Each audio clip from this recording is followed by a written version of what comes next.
नमस्कार मित्रांनो, आजच्या इंग्लिश स्पीकिंगच्या व्हिडिओमध्ये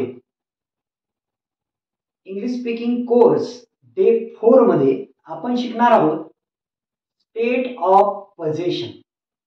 स्टेट ऑफ पोझिशन म्हणजे काय? तर आपल्याकडे काय, तिच्याकडे काय, त्याच्याकडे काय, त्यांच्याकडे काय, त्यांच्याकडे काय आहे प्रेझेंट मध्ये, त्यांच्याकडे पास्ट मध्ये काय होतं, त्यांच्याकडे फ्युचर मध्ये काय असेल, काय राहील, त्यांच्याकडे काय नाही आहे, याच्या रिलेटेड कन्सेप्ट आज आपण शिकणार आहोत. तर तुम्हाला या व्हिडिओमध्ये फक्त आणि फक्त महत्त्वाच्या गोष्टी काय लक्षात ठेवायच्या आहे, की पॉइंट. प्रेझेंट असेल तर हॅव, पास्ट असेल पोझिशन साठी हॅड, आणि फ्युचर असेल तर पोझिशन साठी विल हॅव. हे आहे की फीचर्स जे तुम्हाला आजच्या लेक्चरमध्ये इंग्लिश स्पीकिंगच्या कन्सेप्ट मध्ये लक्षात ठेवायचे. चला तर स्टार्ट करूया. स्टेट ऑफ पोझिशन मध्ये काय? स्टेट ऑफ पोझिशन, माझ्याकडे काय आहे. प्रेझेंट मध्ये जर माझ्याकडे काही असेल तर मी म्हणणार आय हॅव. प्रेझेंट मध्ये असेल तर मी काय म्हणणार? I have. I have present मध्ये माझ्याकडे काय? माझ्याकडे कार आहे. प्रेझेंट मध्ये माझ्याकडे कार आहे, मी म्हणेल आय हॅव अ कार. माझ्याकडे प्रेझेंट मध्ये बाईक आहे, मी म्हणेल आय हॅव अ बाईक. माझ्याकडे प्रेझेंट मध्ये बंगला आहे, मी म्हणेल आय हॅव अ बंगलो. माझ्याकडे प्रेझेंट मध्ये लॅपटॉप आहे, मी म्हणणार आय हॅव अ लॅपटॉप. माझ्याकडे आयफोन आहे, मी म्हणणार आय हॅव आयफोन. आय म्हणजे माझ्याकडे, हॅव म्हणजे आहे, आणि जे काही वस्तू असेल, जी काही गोष्ट असेल, I have.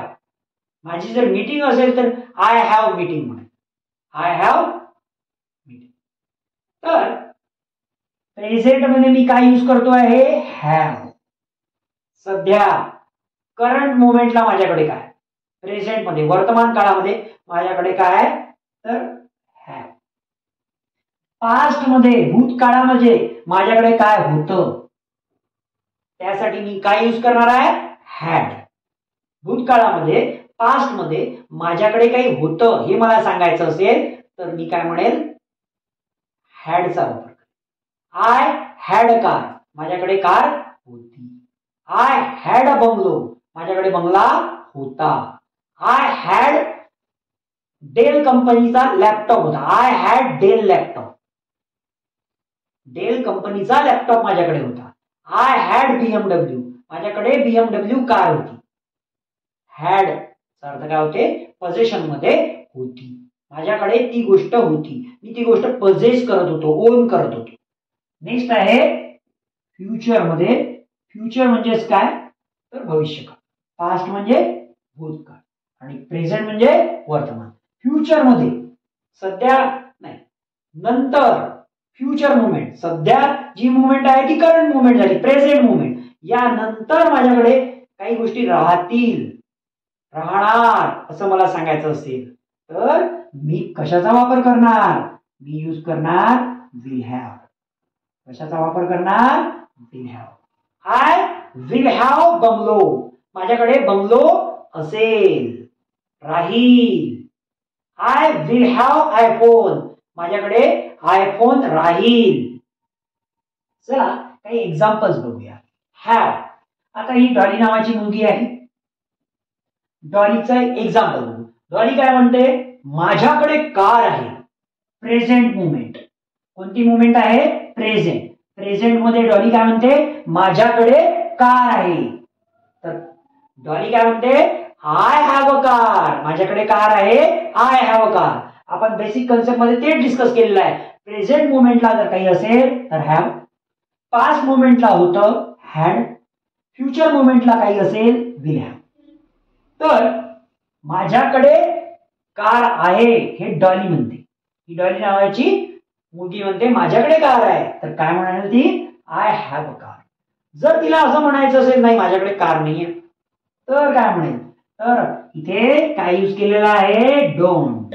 I don't have a car, माझ्याकडे कार नाही. जर काही नाही असंही सांगायचं असेल तर तुम्ही आय डोंट हॅव च्या माध्यमातून सांगू शकता I don't have a car. माझ्याकडे पैसे नाही आहे, आय डोंट हॅव मनी. माझ्याकडे बंगला नाही आहे, आय डोंट हॅव बंगलो. माझ्याकडे आयफोन नाही आहे, आय डोंट हॅव आयफोन. माझ्याकडे मोबाईल नाही आहे, आय डोंट हॅव मोबाईल. माझ्याकडे ती गोष्ट नाही, आय डोंट हॅव. आता आय डोंट हॅव इथे कॅट, मी कारचं एक एक्झाम्पल सांगितलं, इथे एक्झाम्पल लिहिलेलं आहे cats. I have a cat, माझ्याकडे कॅट आहे, मांजर आहे, कॅट मांजर आहे. इकडे second example, I don't have cat, माझ्याकडे मांजर नाही. आपण एक्झाम्पल घेतलं होतं कारचं. दुसरं आहे कॅटचं, आय डोंट हॅव कॅट, माझ्याकडे मांजर नाही. माझ्याकडे मांजर आहे का नाही. मला जर असं म्हणायचं असेल माझ्याकडे मांजर नाही, तर मी आय डोंट हॅव. माझ्याकडे आहे तर आय हॅव, माझ्याकडे नाही आहे तर आय डोंट हॅव. नेक्स्ट, दे म्हणजे ते, एकापेक्षा जास्त लोक असतील, दे, ते. दे हॅव नाईस कार, त्यांच्याकडे नाईस सुंदर अशी कार आहे, चांगली कार आहे, ठीक आहे, लक्झरियस कार आहे. दे हॅव त्यांच्याकडे आहे, दे म्हणजे काय, त्यांच्याकडे. दे हॅव म्हणजे त्यांच्याकडे आहे, काय आहे तर सुंदर अशी कार आहे, सुंदर अशी car. They don't have nice car, आहे म्हणायचं असेल तर दे हॅव, नाही आहे म्हणायचं असेल तर दे डोंट हॅव. इथे काय यूज झालेला आहे, डोंट हॅव. इथे काय यूज झालेला आहे, don't have. They don't have nice car, त्यांच्याकडे कार नाही. मग काय त्यांच्याकडे, तर त्यांच्याकडे सायकल आहे, त्यांच्याकडे बायसिकल आहे. तर कसं म्हणता येणार, दे हॅव बायसिकल. त्यांच्याकडे फक्त काय सायकल आहे, बायसिकल आहे. They have bicycle. त्यांच्याकडे बायसिकल नाही आहे असं सांगायचं असेल तर they don't have bicycle. They don't have bicycle. Next, has कधी वापरायचा, तर हॅज जर सब्जेक्ट ही असेल, जर सब्जेक्ट शी असेल, जर सब्जेक्ट इट असेल, जर सब्जेक्ट कोणाचं नेम असेल, त्या केसमध्ये आपल्याला काय वापरायचं आहे, हॅज. काय वापरायचं आहे, ही तो, शी ती, इट ते, नेम कोणीही असेल, कोणी पर्सन असेल तर आपण हॅज वापरतो. हे सुद्धा प्रेझेंट साठीच आपण वापरतो. नेक्स्ट एक्झाम्पल बघूया. शी हॅज अ डॉग, तिच्याकडे काय आहे तर काय डॉग. तिच्याकडे काय आहे, डॉग आहे. तिच्याकडे काय आहे, डॉग आहे. तिच्याकडे काय आहे, डॉग आहे. आणि तिच्याकडे नाही आहे असं जर सांगायचं असेल तर शी म्हणजे तिच्याकडे डझंट हॅव. नाही आहे सांगायचं असेल तर काय वापरायचं, डझंट हॅव. नाही आहे सांगायचं असेल तर काय वापरायचं, डझंट हॅव. काय नाही आहे, डॉग नाही. She doesn't have dog. She doesn't have dog, तिच्याकडे डॉग नाही. Next second example, Jamie. Jamie has an exam. जेमीची एक्झाम आहे, जेमीची एक्झाम आहे असं जरी सांगायचं असेल तर तुम्ही हॅजचा वापर. Jamie has exam. Jamie has an exam. जेमीची काय आहे, एक्झाम आहे, परीक्षा आहे. जेमीकडे नाही आहे, जेमीची आहे. जेमीची एक्झाम आहे, जेमीची परीक्षा आहे. कधी आहे, उद्या आहे. तुम्हाला जेमीची उद्या परीक्षा आहे. Jamie has an exam tomorrow. नाही आहे सांगायचं असेल तर Jamie doesn't. Jamie doesn't. Jamie doesn't have an exam tomorrow. जेमीची उद्या परीक्षा नाही. जेमीची उद्या परीक्षा आहे का नाही आहे सांगायचं असेल तर Jamie doesn't have exam tomorrow. आहे सांगायचं असेल तर Jamie has an exam tomorrow. Next, past मध्ये. पास्ट मध्ये आपण कोणतं एक्झाम्पल मी सांगितलं तुम्हाला, कार. त्याच्याकडे कार होती. त्याच्याकडे कार होती. He had a car. त्याच्याकडे मोबाईल होता. He had mobile. त्याच्याकडे बंगला होता. He had bungalow. त्याच्याकडे होतं. जे काही गोष्ट त्याच्याकडे पास्ट मध्ये भूतकाळामध्ये होती, हॅड. नव्हती सांगायचं असेल तर कशाचा वापर करायचा, डिडंट हॅव. त्याच्याकडे ते पास्ट मध्ये नव्हतं. पास्ट मध्ये ते नव्हतं हे सांगायचं असेल तर ही डिडंट हॅव कार, त्याच्याकडे कार नव्हती. ही डिडंट हॅव बंगलो, त्याच्याकडे बंगलो नव्हता. ही डिडंट हॅव आयफोन, त्याच्याकडे आयफोन नव्हता. ही डिडंट हॅव मनी, त्याच्याकडे पैसे नव्हते. त्याच्याकडे नव्हते सांगायचे असेल तर डिडंट हॅव, होते सांगायचे असेल तर had. Next, he had to go home. आता हॅडचा वापर इथे, हॅड टू गो होम म्हणजे त्याला घरी जावं लागलं. यात सुद्धा हॅड वापरता येतो. पास्ट मध्ये एखादी गोष्ट करावी लागली त्या संदर्भाने सुद्धा आपल्याला काय वापरता येतो, हॅड वापरता. त्या संदर्भाने सुद्धा आपण काय वापरू शकतो, had. He had to go home, त्याला घरी जावं. He didn't have to go home, त्याला घरी जावं लागलं नाही. Next, I had a meeting yesterday. माझी काल मीटिंग होती. I had a meeting, meeting म्हणजे बैठक. I had a meeting yesterday. माझी काल काय होती, मीटिंग होती.